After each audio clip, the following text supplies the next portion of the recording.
Hi everyone. కొబ్బరికాయ యొక్క విశిష్టత గురించి, దేవునికి కొబ్బరికాయని ఎందుకు కొట్టాలి, వీటి గురించి ఈరోజు తెలుసుకుందాం. బుద్ధి వికాసానికి కొబ్బరి దివ్యామృతంగా పనిచేస్తుంది. ఏదో విధంగా ప్రతిరోజు కొబ్బరి తినేవారికి తెలివితేటలు, చాకచక్యము వస్తాయి. జ్ఞాపకశక్తి వేగవంతంగా ఉంటుంది. ఈ కారణం చేతనే దీనిని నూనెను తలకు రాసుకుంటాము. ఈ కొబ్బరి నూనెను నేతిలో ఉన్నంత శక్తి పదార్థాలు ఉండడం వల్లనే చలికాలంలో నేతి మాదిరిగానే పేరుకొని పోతుంది. గుడి నిండా నీళ్లు గుడికి తాళం అనే పొడుపు కథకు మనకు వెంటనే స్ఫురించే సమాధానం కొబ్బరికాయ.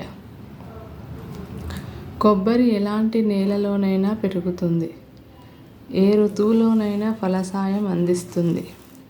ఆహారానికి, ఔషధానికి పనికి వచ్చే కాయ ఇది. ఆకు నుండి పీచు వరకు అన్ని భాగాలు ఉపయోగపడతాయి. అయితే కొబ్బరికాయనే కొట్టాలనే వేదంలో ఎక్కడా చెప్పలేదు. తదనంతర కాలంలో కొబ్బరికాయ ఉపయోగం తెలిసిన మన ఋషులు అన్ని కాలాల్లోనూ లభించే కొబ్బరికాయ విశిష్టత గుర్తించి కొబ్బరికాయను పూర్ణఫలమని అన్నారు.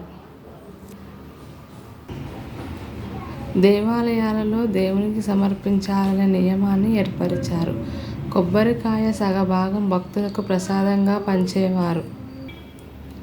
ఈ రోజుల్లో కొబ్బరికాయ సగభాగాన్ని వేలం పాటదారు పట్టుకొని పోతున్నాడు.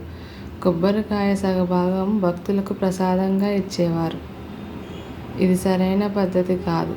వివాహాది కార్యక్రమాలు, శ్రీరామనవమి, వినాయక చవితి, పందిళ్ళు ఇలా అన్ని శుభకార్యాలలో కొబ్బరి మట్ట ఆకులతో వేసే పందిళ్ళు ఎంతో శోభాయమానంగా ఉండి ఎంతో చల్లదనాన్ని ఇస్తాయి.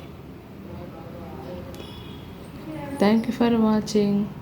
ఈ వీడియో మీకు నచ్చినట్లయితే please subscribe, share and comment చేయండి. Thank you for watching.